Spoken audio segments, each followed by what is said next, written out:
Josie Lane was 18 years old and alone in the high desert, cast out by the only family she had left, with just $20 in a worn cloth pouch.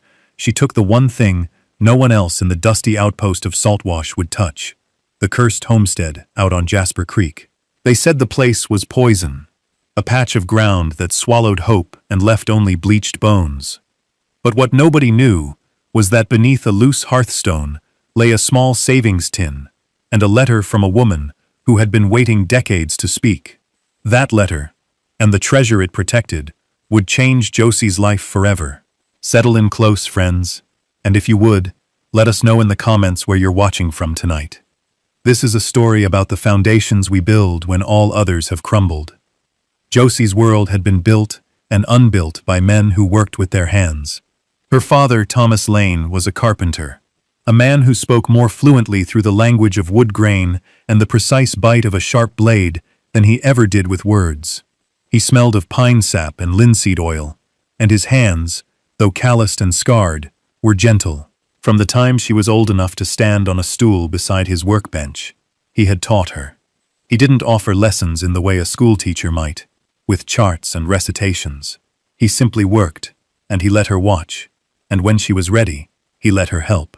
He taught her how to read the tension in a piece of timber, how to drive a nail in 3 clean strokes, how to sharpen a saw until its teeth whispered through oak. The first tool he ever let her use on her own was a small dovetail saw, its brass spine heavy, and its applewood handle worn to a silken patina by his grip. He had placed it in her small hands and said, "A straight cut is an honest cut, Josie. Remember that."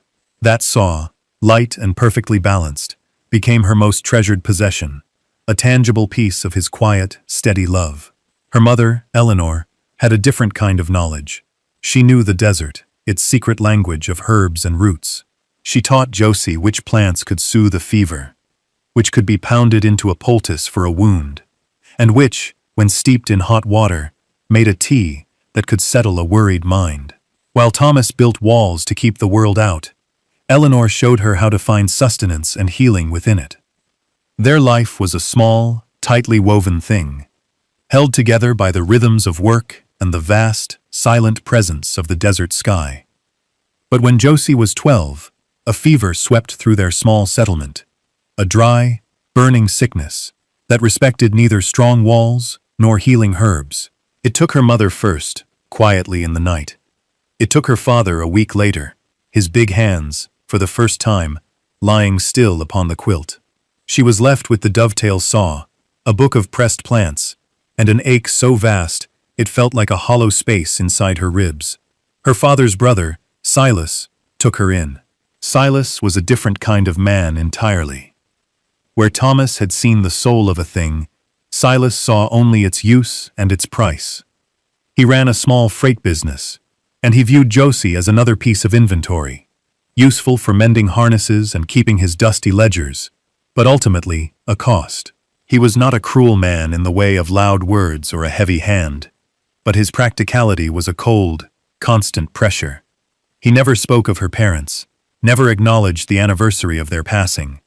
He provided food and a roof, and in his mind, that settled the account.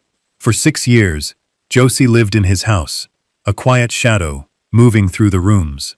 She did her work without complaint, her stitches on the thick leather of a horse collar, as neat and true as the dovetail joints her father had taught her to cut. She grew into a young woman who was observant and self-reliant, her grief buried deep beneath a surface of quiet competence. Silas saw her silence not as strength, but as a lack of spirit, a meekness that confirmed his assessment of her as a dependent. He never once saw the steel in her spine, forged in the quiet hours at her father's workbench. The end of her time in Silas's house came as quietly as it had begun. He had been making trips to a larger town to the east, and one day he returned with a woman in his wagon, a widow named Martha, with 2 young sons of her own. The ejection was not a dramatic confrontation. It was a simple, administrative decree, delivered over a supper of beans and salt pork. The air was thick with the unspoken. Martha's boys, loud and restless, had already filled the small house with a chaotic energy that left no room for a quiet niece.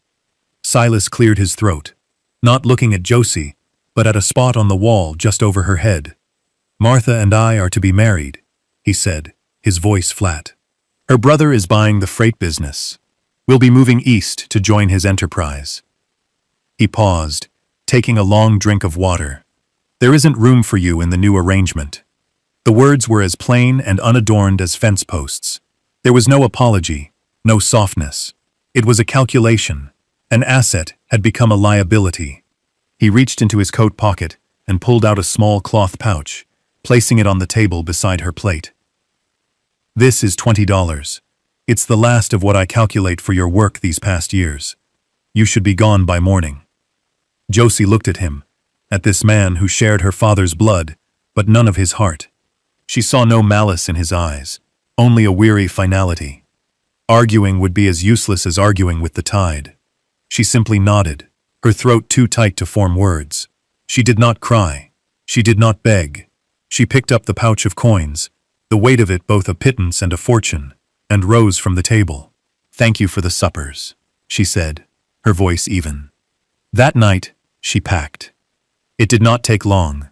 She wrapped the dovetail saw in an old piece of oilcloth and placed it at the bottom of a burlap sack. On top went her mother's book of herbs, a single change of clothes, a mended wool blanket, and a small tin of matches. She stood at the window of her small room, looking out at the vast, star-dusted darkness of the desert. She was 18 years old, and for the second time in her life, she was utterly alone. She had $20, a few meager possessions, and the memory of a father who taught her that a straight cut was an honest cut. It would have to be enough.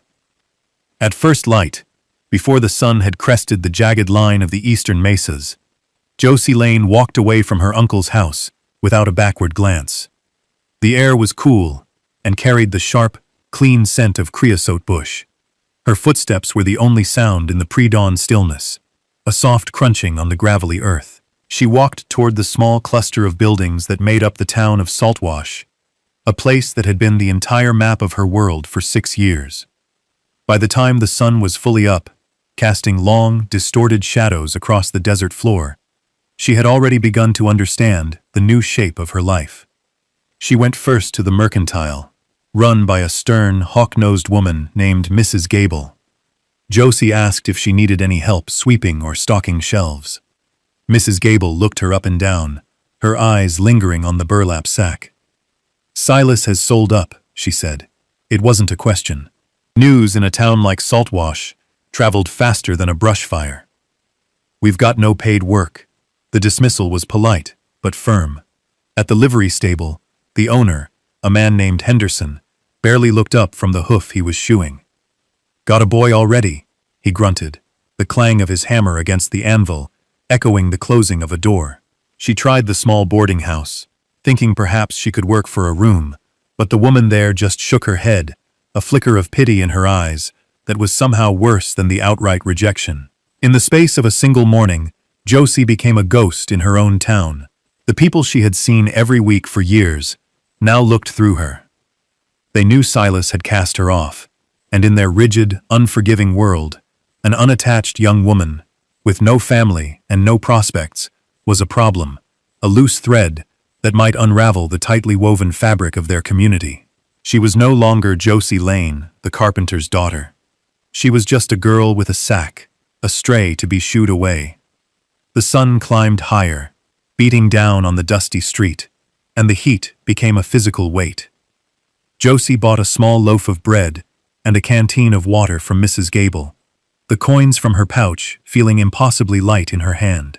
She sat in the sliver of shade offered by the town's water tower and ate slowly, forcing herself to chew each mouthful. It was then that she heard the men talking. They were teamsters, lounging near the livery, their voices lazy in the afternoon heat. "Heard Silas Lane finally unloaded that niece of his," one said. "About time," another replied. "Never knew what to make of that one." Quiet as a stone. Then a third man spoke, and his words snagged her attention. "Wonder where she'll go. Only place left for someone with nothing is the old Vargas homestead." A low chuckle ran through the group. "Might as well go dig your own grave. That place is cursed. Creek went dry, and they all died of thirst, right in their beds." The story was a piece of local lore, a ghost story told to frighten children. But to Josie, it sounded like a direction, a place, a name. She finished her bread, tightened the strap of her sack, and walked back to the mercantile. Mrs. Gable was polishing the glass on her counter. "The Vargas Homestead," Josie said, her voice clear. "Where is it?" Mrs. Gable stopped her polishing and looked at her, truly looked at her, for the first time that day. "Child, you don't want to go out there. It's nothing but ruin and bad memories." "Is it on anyone's claim?" Josie asked, ignoring the warning. "No. It's been abandoned for 30 years. County land now. Anyone can file a claim on it, but no one's ever been fool enough to try." Josie slid a silver dollar across the counter. "How much is the filing fee?" The older woman stared at the coin, then at Josie's determined face. A long silence stretched between them. Finally, Mrs. Gable sighed. $20, she said softly. "It would take everything you have." Josie met her gaze without flinching. "I know." She pushed the rest of the coins from her pouch onto the counter. Her entire inheritance. Her journey now had a destination. It was a 3-mile walk out of town, following the faint tracks of a long-forgotten wagon road that led toward a low, flat-topped mesa. The sun was relentless, the landscape shimmered with heat, the distant mountains wavering like a dream. The silence of the desert pressed in, broken only by the buzz of insects and the cry of a lone hawk circling high above. With every step, she left the world that had rejected her further behind. And with every step, the weight of her sack seemed to grow, not with its meager contents, but with the terrifying, absolute finality of her choice. She was walking toward a curse, because it was the only place left that might have her. The homestead was less a building and more a scar on the land, a testament to a long-surrendered fight against the elements. It was tucked into a shallow curve at the base of the Jasper Creek Mesa, a location chosen, she guessed, to shelter it from the worst of the wind and the sun. The walls were a mix of sun-dried adobe brick and dark, flat stones hauled from the creek bed. A porch had once run the length of the front, but its roof had long ago collapsed, its support posts askew like broken teeth. The single door hung from one remaining leather hinge, scarred and bleached by decades of sun.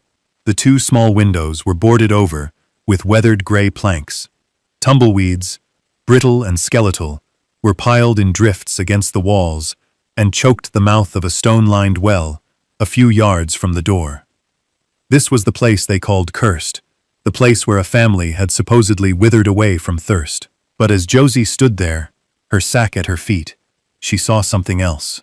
She saw the careful, patient work in the stone walls, the way each rock had been chosen and fitted against its neighbor. She saw the deep-set hearth, its massive stone lintel, still perfectly level. The roofline, though sagging in places, was built with thick, hand-hewn timbers that looked solid and true. It was a ruin, yes, but it had been built with skill. It had good bones. She pushed the groaning door open and stepped inside. The air was thick with the dust of ages, dry and smelling of decay and old nests. Sunlight filtered in through the cracks in the boarded windows, illuminating swirling motes of dust. The floor was packed earth, littered with debris and the droppings of small animals that had made the place their home. A simple plank table lay on its side, one leg broken, and a rusted iron cookstove stood cold in the corner. In the center of the single room was the great stone hearth, black with the soot of 1,000 long-extinguished fires. It was a desolate sight, enough to send anyone with another option running back to town. But Josie had no other option. This desolate shell was her only hope of shelter. She dropped her sack by the door and began to work. Her first task was to reclaim the space from the wilderness. She unboarded one of the windows, prying the old nails loose with the claw of a small hammer her father had made for her. Another treasure tucked in her sack. The wood was brittle and splintered, but it came away, and a rectangle of harsh afternoon light fell across the floor, banishing some of the gloom. She spent the rest of the day clearing the room, using a flat piece of the collapsed porch roof as a makeshift shovel. She hauled out mounds of dried leaves, old nests, and unidentifiable debris, piling it all a safe distance from the house. By the time the sun began to dip below the horizon, painting the sky in fiery shades of orange and purple, the floor was clear. It was still just a dirt floor in a ruined house, but it was her dirt floor. As twilight deepened, a profound silence settled over the land. The desert, which had been so harsh and unforgiving by day, grew soft and mysterious. She built a small fire in the stone hearth, using dry brush she'd gathered. The flames flickered to life, the first warmth the house had known in 30 years. The light danced on the stone walls, making the small space feel less like a tomb and more like a refuge. She ate the last of her bread, drank from her canteen, and then wrapped herself in her wool blanket on the floor near the hearth. Sleep did not come easily. Every unfamiliar sound, the hoot of an owl, the distant yip of a coyote, the rustle of some small creature in the walls, made her start. She was utterly exposed, a solitary soul in an immense and indifferent wilderness. She clutched the handle of her father's saw through the burlap of her sack, the smooth wood, a familiar comfort in the overwhelming strangeness. She thought of the story the men told, of a family dying of thirst. She wondered if their ghosts still lingered here, but she felt no fear. Only a deep, bone-weary exhaustion, and a stubborn, flickering ember of determination. This place was cursed, they said. But for the first time since she had walked away from her uncle's house, she felt the faint stirring of something that resembled home.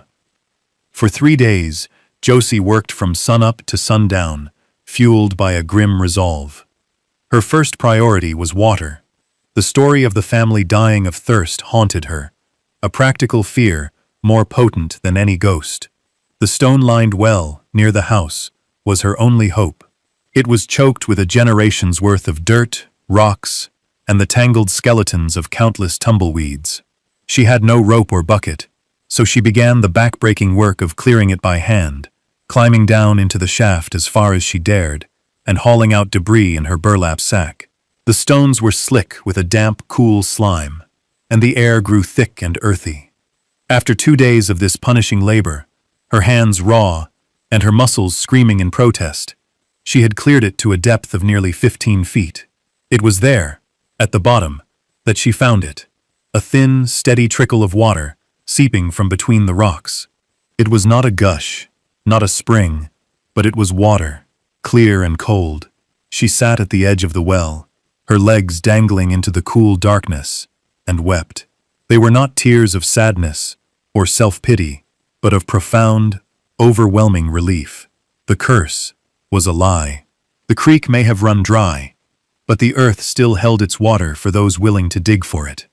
With the promise of water secured, she turned her full attention to the house itself. The hearth was its heart, and she decided to begin there. The floor in front of it was made of large, flat flagstones set into the packed earth. While sweeping away the last of the accumulated dust and grime, she noticed that one of the stones, a large gray slab right in the center, was not quite level with the others. It rocked, just slightly, when she put her weight on it. Curiosity piqued, she fetched her father's hammer and used the claw end to carefully pry at the edge of the stone. It resisted at first, sealed by years of impacted dirt, but with patient effort, it shifted, then lifted. Beneath it was a neatly excavated hollow, about 2 feet square, lined with a thick, well-preserved sheet of oilcloth, and nestled inside that hollow was a small, heavy tin box, the kind used for holding tea or tobacco. Its surface was dark with age, but free of rust. Her heart hammered against her ribs. She lifted the box out. It was heavier than it looked. With trembling fingers, she worked at the lid, which was sealed tight. It finally gave way with a soft sigh of released air. The contents were packed neatly inside. On top lay a small, carved wooden bird, its simple lines worn smooth. Beneath it was a stack of banknotes, worn and soft to the touch, held together by a piece of twine. And under the money, at the very bottom, was a letter, folded into a neat square and sealed with a drop of wax. She counted the money first, her practical nature taking precedence. There were banknotes and a small cloth bag heavy with silver coins. Altogether, it amounted to $320. It was not a king's ransom, But to a girl who had started the week with nothing, it was a staggering fortune. It was enough. Enough for tools, for supplies, for seeds. Enough for a new beginning. Then, she picked up the letter. The paper was yellowed and brittle at the creases. She broke the wax seal carefully and unfolded it. The handwriting inside was elegant and precise. The ink faded, but still perfectly legible. It began without preamble. To whoever finds this, if anyone ever does, my name is Esther Vargas. My husband, Mateo, and I built this house with our own hands in the year 1886. We cut the timbers from the high mesas and hauled the stone from Jasper Creek. We meant to fill it with children and laughter. But God had other plans. Mateo was killed in a rock slide at the silver mine 2 years after we finished the roof. He did not die of thirst here.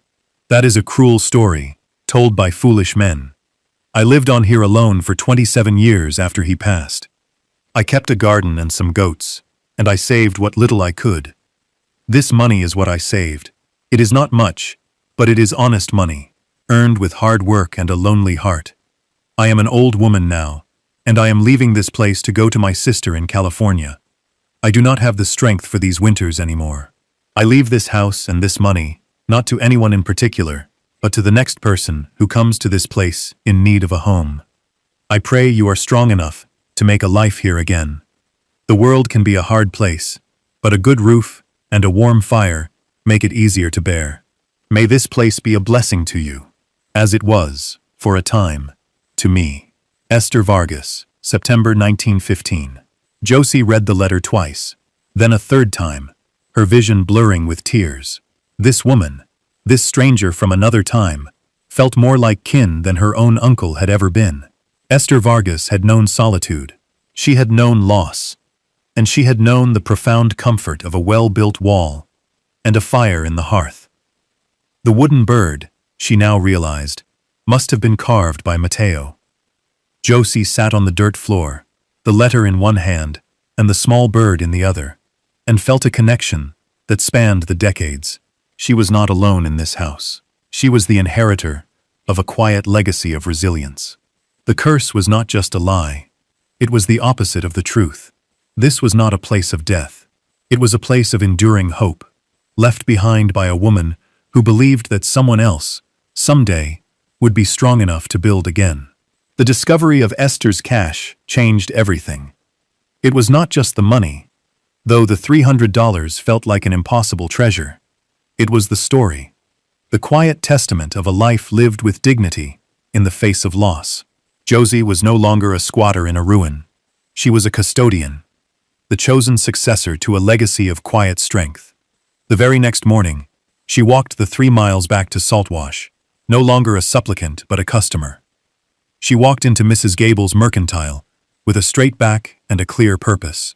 She laid a list on the counter: a new axe head, a shovel, 200 feet of good hemp rope, a bucket, nails in 3 sizes, a sack of lime for plaster, a pane of glass for the main window, and enough flour, salt pork, beans, and coffee to last a month. Mrs. Gable looked at the list, then at Josie, her eyebrows raised in disbelief. "This is a tall order," she said, her voice holding a note of suspicion. "I can pay," Josie said simply, and laid 2 $10 banknotes on the counter. The sight of the money silenced any further questions. An hour later, Finn, the young man who worked at the livery, was loading her supplies into a small buckboard wagon he'd been hired to drive out to the homestead. He was a lanky boy of about her age, with a shock of sandy hair and a shy, easy manner.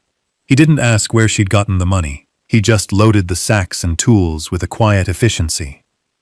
"Heard you cleared the well," he said as they rode out of town. "Found water." The news had apparently already made its way through the Saltwash grapevine. Josie just nodded.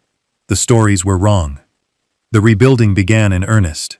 With a proper rope and bucket, she finished clearing the well, hauling up bucket after bucket of mud and silt until the water at the bottom was deep enough to be drawn, and it ran clear and sweet. The taste of that first full dipper of cold, clean water was the taste of victory. Next, she tackled the walls. Following the memory of her father's lessons, she mixed adobe mud with straw and water, and used the lime to make a strong, white plaster. She spent days patching the cracks, filling the holes where the original chinking had crumbled away, her hands and clothes caked with mud. An old prospector named Elias Thorne, who lived a hermit's life in the hills, happened by one afternoon while she was working. He was a gnarled man with a beard like a tumbleweed, and eyes as blue and clear as the desert sky. He watched her for a long time in silence, then dismounted from his mule. "You're packing it too wet," he said, his voice a gravelly rasp. "It'll crack when it dries." Without another word, he knelt beside her trough, added more dry dirt and straw, and worked the mixture with his bare hands until it was the perfect consistency. He stayed for an hour, showing her how to apply it, so it would bond with the old adobe. He didn't ask about her past, or what she was doing there alone. He simply saw a job being done and offered his expertise. He became her first visitor, stopping by every few days to check her progress, often leaving a brace of rabbits or a chunk of dried venison on her doorstep without a word. With the walls sealed against the wind and the dust, she turned to the roof. This was the most daunting task. Some of the main timbers were sound, but several of the smaller crossbeams were rotted through. She used her new axe to fell a pair of slender piñon pines from a grove up the creek bed, and spent 2 grueling days trimming and shaping them with her father's saw. Getting them into place was another matter. She was struggling to hoist the first beam when Finn arrived with the livery wagon, bringing a small crate Mrs. Gable had sent. It contained jars of preserved peaches and a bolt of sturdy canvas. He saw her predicament, and without being asked, he looped a rope over a high, solid branch of a nearby cottonwood tree and helped her rig a pulley system. Together, they maneuvered the new beams into place. "My pa was a roofer," he said, by way of explanation. "You learn a few things." He stayed the rest of the day, helping her nail down new planking and seal the entire structure with a thick coat of pine pitch she had bought. When they were done, standing back to admire their work, he just nodded. "That'll hold," he said. It was the highest praise she could have imagined. Her community was not one of formal welcomes or social calls. It was a community of work, coalescing through shared skills and quiet acts of practical generosity.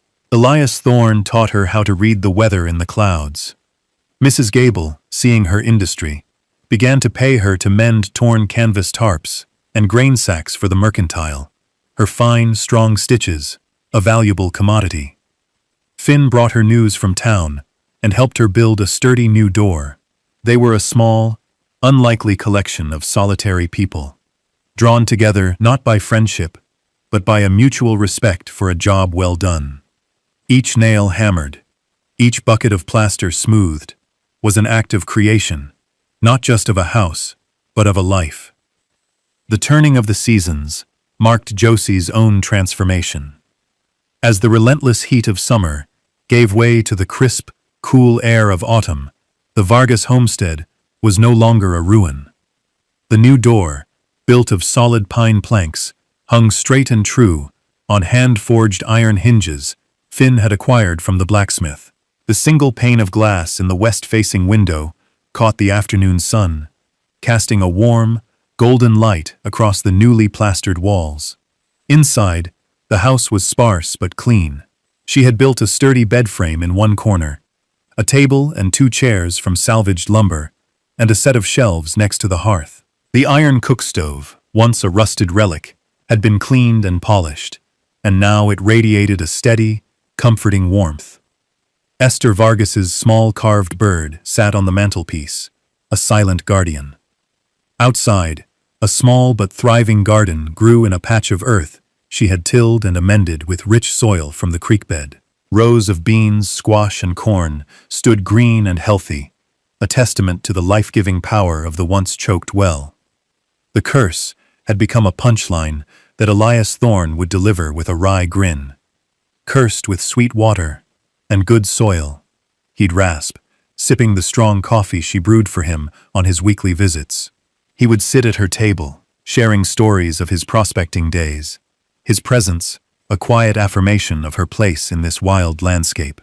Her relationship with the town of Saltwash had also shifted. Subtly, but profoundly. She was no longer the cast-off niece, the object of pity and suspicion. She was Josie Lane, of the Jasper Creek Homestead. When she rode into town on the mule she had purchased from Elias, people nodded to her. Mrs. Gable no longer addressed her as child, but as Josie, and would set aside the best cuts of bacon for her. The mending work she did for the mercantile had earned her a reputation for being reliable and skilled. Other townsfolk began to seek her out for small repairs. A torn leather saddlebag, a split axe handle, a wobbly chair leg. They paid her in coin or in goods, and each transaction was a thread, weaving her more deeply into the fabric of the community. She had become a part of the local economy, a person of value. Finn remained a steady presence. He would often find a reason to ride out her way, sometimes bringing a book or an old newspaper, other times just to share a comfortable silence on the new porch she and he had built.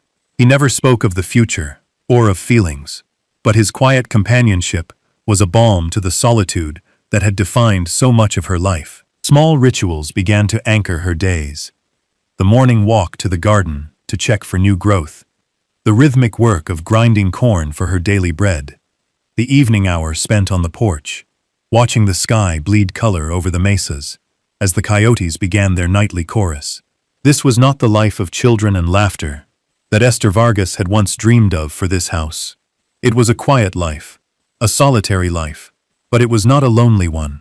It was a life built not from a grand design, but from the patient accumulation of small, deliberate acts. She had taken a place of ruin and memory and made it a place of purpose and life. The homestead, once a symbol of her desperation, was now the source of her strength and her dignity. It was not just a shelter, it was a home she had earned, a testament to the truth her father had taught her all those years ago.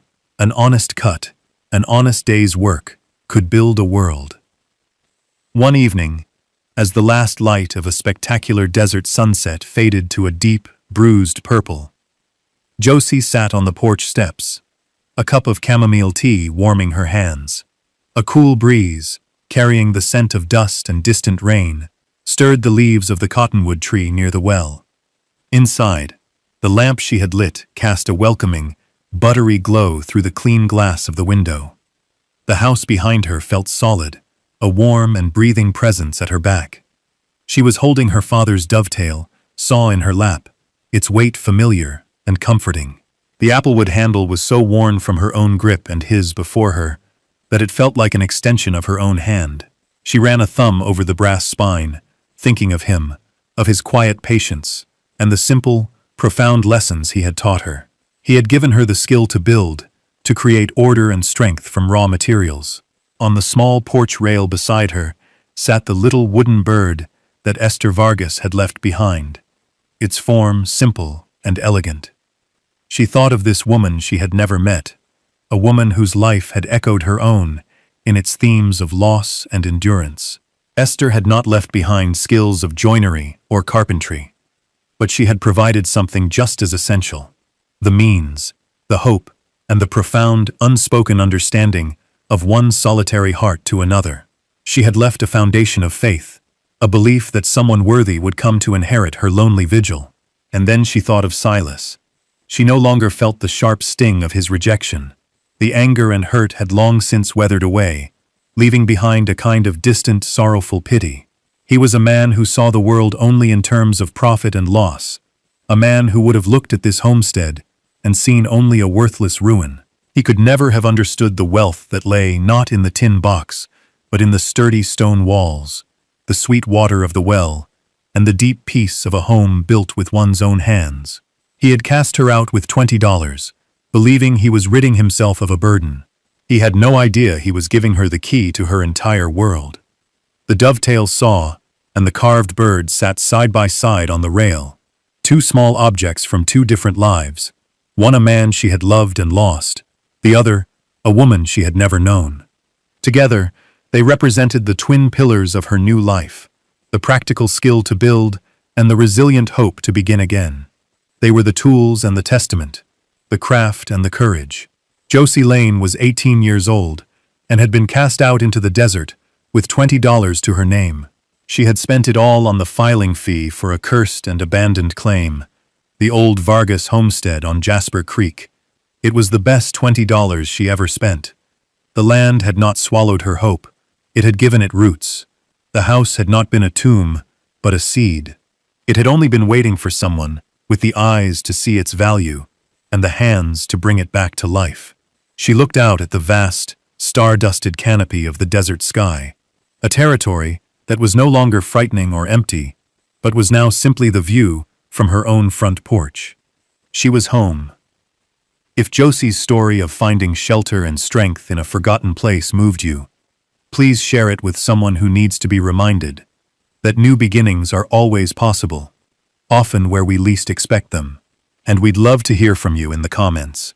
What is one skill you possess, taught to you by someone you admire, that could help you rebuild your own world if you ever needed to? Thank you for spending this time with us.